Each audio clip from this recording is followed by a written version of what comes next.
Yeah, so welcome back. Let's get into it, man. Red Onion Part 2. So, one cold morning back in November. Had to be like 3 a.m., 3:30 a.m.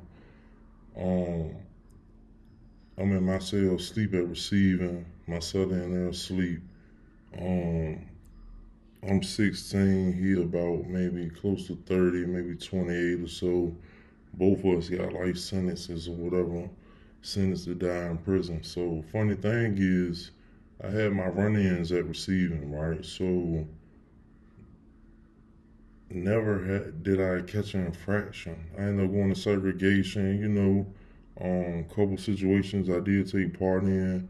One situation we come through the hallway, it's bloody as I don't know what, stuff everywhere. Like, so we go through it, they come through, flashlights, looking at everybody, start snatching us up, throwing us in segregation. So stuff like that occurred and I end up in it. So but once again, I never caught an infraction for none of these offenses or whatever. So I got caught up in the wave of Red Onion being open just a couple years or whatnot, maybe two at the most or so. Um, maybe three, closer to 3 years or so, whatever. But it was fairly new. So um, they was just like upping people's security level. If you had a lot of time, like, oh, you down in prison or you going to Red Onion Minus Ridge, that's just what it is. So I would go to segregation. When I first entered, I was processed as level 3, put in for Lawrenceville, Brunswick, um, I want to say Southampton, something of that nature. I can't really recall. So I come out of segregation. The counselor called me, oh, up my level. They send me, put me in for the only level 4 back in the day was King Mountain and Ottaway. So they put me in for them too. So I'm like, okay, go to the hole, come out of the last situation. She straight like, look, it's over with. You going to the mountains? I'm like, man, what? So maybe not even a week later. I don't even think. Doors slide. Um, a sergeant and a regular female CO come in. The female sergeant, they both was females, was my aunt. But that's a whole different story. It's not. It's like my half brothers and sisters, their aunt type thing. But I knew her when I was growing up. I haven't seen her in a minute.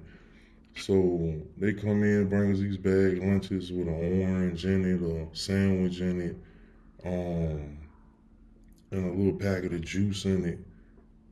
I remember drinking the juice and throwing the bag on the counter. It was a transportation bag. Like, what is this? Like, and then once you hear them words, like, hey, pack it up, you out of here. Like, your stomach start flipping, so you're not even thinking about eating. So they was like, y'all got about 10 minutes, pack it up. We ain't have much then anyway, just coming off lockdown. Majority of the time, I spent a lot of my commissary, not spent, but I traded it in the underworld community in prison for tobacco products because I was a heavy smoker back then and clean battle products. So they was like, you got 10, 15 minutes. So I'm like, oh, cool. Go to my little spot. I'm still shaking up, confused, sad, already, like just sick in my stomach, like this real, this happening. So I'm like, yo, we better smoke. I need you to look out for my son to get to eat in the bags or whatever. I give him mine. All is well. He in the bags looking out the door. I'm smoking. He light up a Newport. He's smoking. He chain smoking back to back. So he was like, yeah, they told me to come to this. I'm like, what? I already know, but I just didn't think. Like, I was hoping it was a chance, something be different or whatever the case may be. Because, we heard all the stories about Red Onion and Juana's Ridge. You know what I'm saying? So um, it was a confusing situation. So um, seemed like I don't even think it was whatever time she said he'd be back 10, 15 minutes. The door sliding again. Like I said, we didn't have much anyway because regardless, you couldn't take back then your commissary, hygiene items, all that. You couldn't take that the one that's red on here. If you had a couple t-shirt boxes or something, you bought off property socks. They'll let you keep that and transfer with that. But that's it. You can take mail. And that's it. The rest, that's getting mailed to you anyway. You ain't going with it, like I said. So it'll be a while before you see that. So it's a cold November morning, 2001. So they take us in the process, and where we came in now, I see the showers or whatever. I'm like dumbfounded, like in a daze for real. But I'm trying to stand tall, trying to be strong. So you don't have no choice in the matter. You have to do what they say. So it's like go with the flow, or they gonna put you online, or they got a place for you. So once you behind them walls, it's no maybe later, or you have no say so. And I was just a number. It didn't matter. I was a juvenile, a kid, 16. I was on a state number, an inmate, and that's what it is. So I see the showers or whatever when I first came in. We don't hit those or whatever. We go over to the intake little section or whatever. Sign a couple papers or whatever about our property. Like I said, it's only really mail, pictures and stuff really coming with you. Stuff like that, little medical questions. Then they script searches. It's like 3 COs got you in a room. You got to take all your clothes off, bend over, squat, and call 2 good times or whatever, so they make sure you ain't carrying nothing up there or whatnot. And I'm a kid. I'm like dumbfounded, like these grown people looking at me, but it's just what it is. So I do what I'm told or whatever. They issue us new socks, boxers, and t-shirts, and then they give us a jumpsuit. It look like we call them space suits. They all white. They like this foamy type. I don't even know the material or whatever, but they zip all the way up to your neck, and then they give you, we call them Jackie Chans or whatever, but they're like basically like shoes made of like cloth type material. You just slide your feet in, no place for laces or nothing or whatnot. So they give you a pair of those. So then they shackle you, shackle your ankles up, handcuff your wrist, and they run a chain with a black box hook on connected to it with another little like deadbolt lock running from your ankles to your wrist or whatever, so you can't run even if you were to get away. All of that is just like like it stay with you, like it touch your soul, it scar you, like do something to you, like and that's just what it is. And say so, you like ushered off. It was like 8 to 10 of us onto like this like Sprinter van, that is modern, like a bigger, more in between an RV type Sprinter van type thing. We had 4 officers with us. They was all black coming from the receiving unit. They was just straight by the book, they weren't really over the top. They won't know, they won't know, a-holes or whatnot. So they turned, because it was so white and outside, it was cold, so they turned the heat on for us or whatever, turned the music on for us on the ride. We hit the road. I think by the time we left receiving, it had to be about maybe 4:30, maybe 5 o'clock. It's a long process getting transferred, believe it or not, if you're going up or down. But at this particular point, I'm going all the way up, high as it get. So we hit the roads, foggy outside, people talking or whatever, you listening, but I'm really not there. Like, I'm dumbfounded. Like, never thought I would get sent to a place like this. All kind of thoughts get to going through your head. I get to thinking about my mom, missing my siblings, like just like basically thinking about the choices I made. Like, wow, how did I land myself here? How did I get here? You like kind of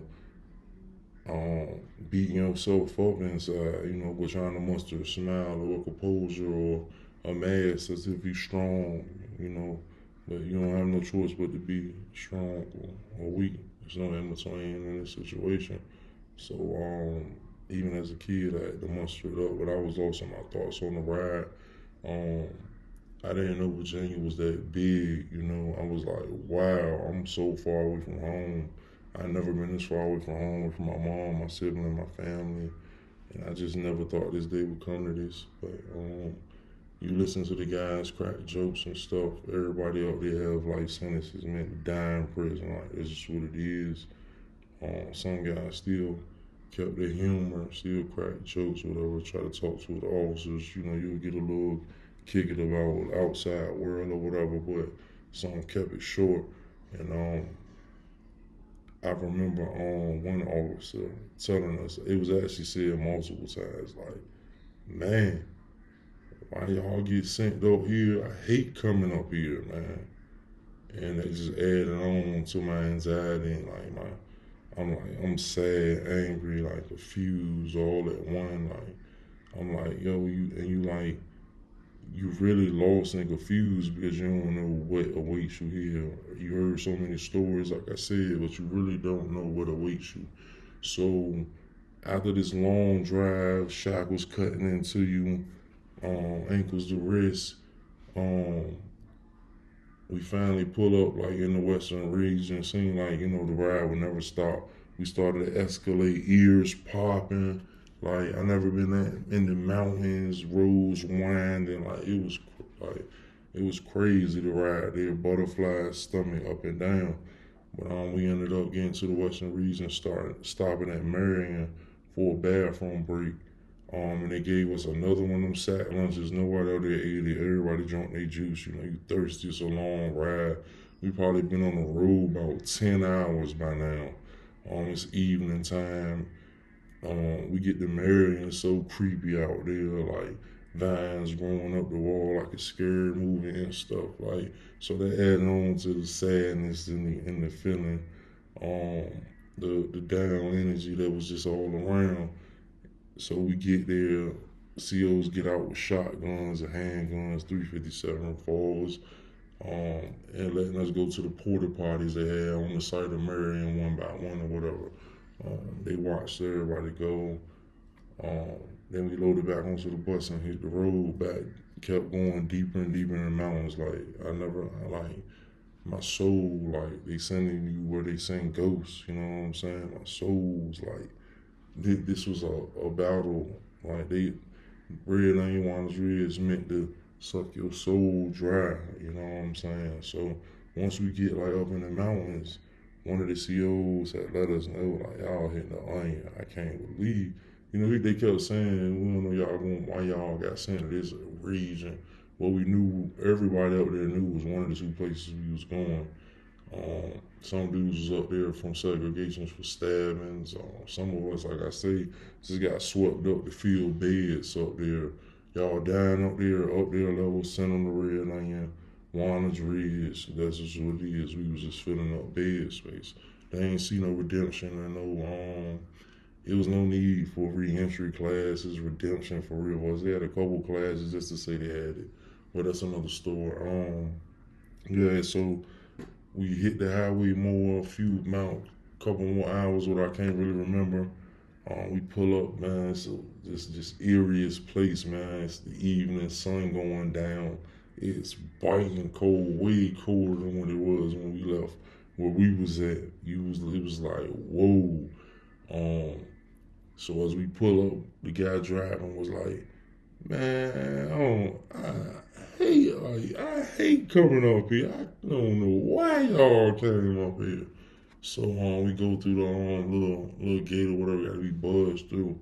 It's some officers out there with riot gear on and stuff and a dog barking. So we going through the Sally Port, that's what they call it or whatever, over near the area close to processing, whatever. We pull up in the bus, man. Somebody they gotta be like 50 officers out there, men and women. Majority in riot gear, high ranking out there, like dogs out there, all kind of stuff. So we pull up, the officers was even cold greeting the staff that brung us. They searching under the bus and like all over stuff like that. Lieutenant, I'll never forget, come on the bus, sit down in a seat, and was like just looking all of this with his smug looks, little smirk on his face, like, welcome. welcome to Red Onion. Like, just giving us this speech about he had the worst of the worst there already. We want nothing to him that he haven't seen before. We can do this easy or the hard way.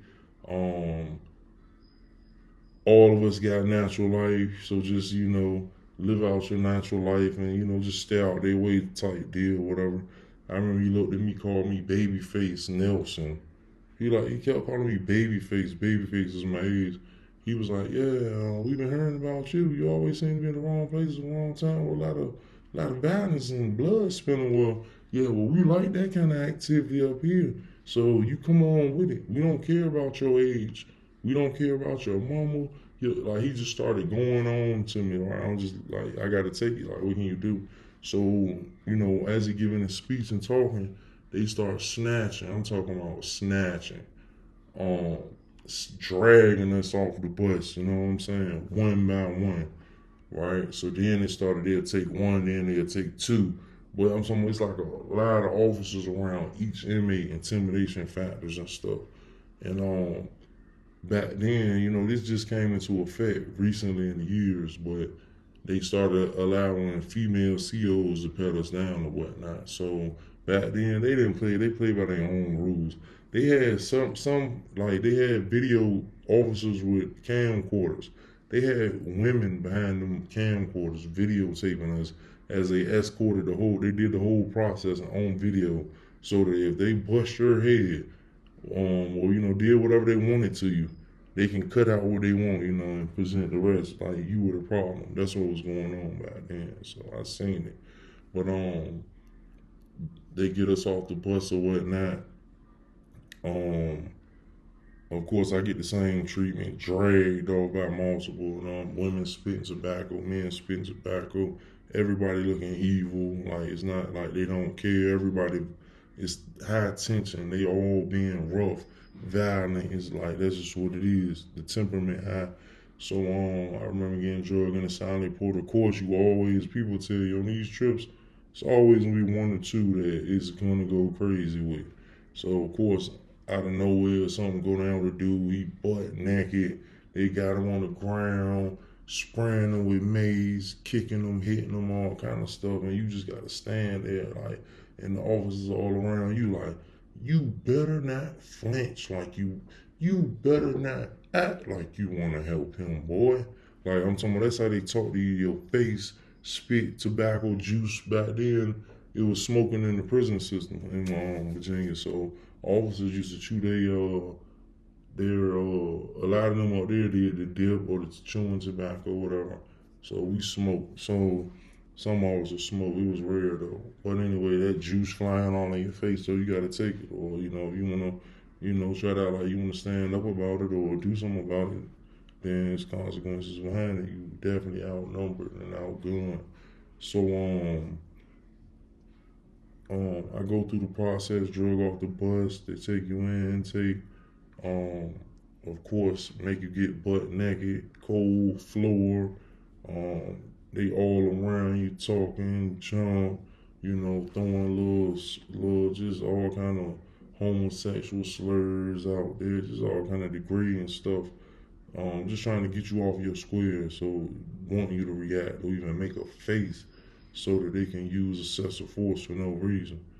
Um, Even though back then they would do something to you without it being justified, but um, script search, bend over, squat, and cough.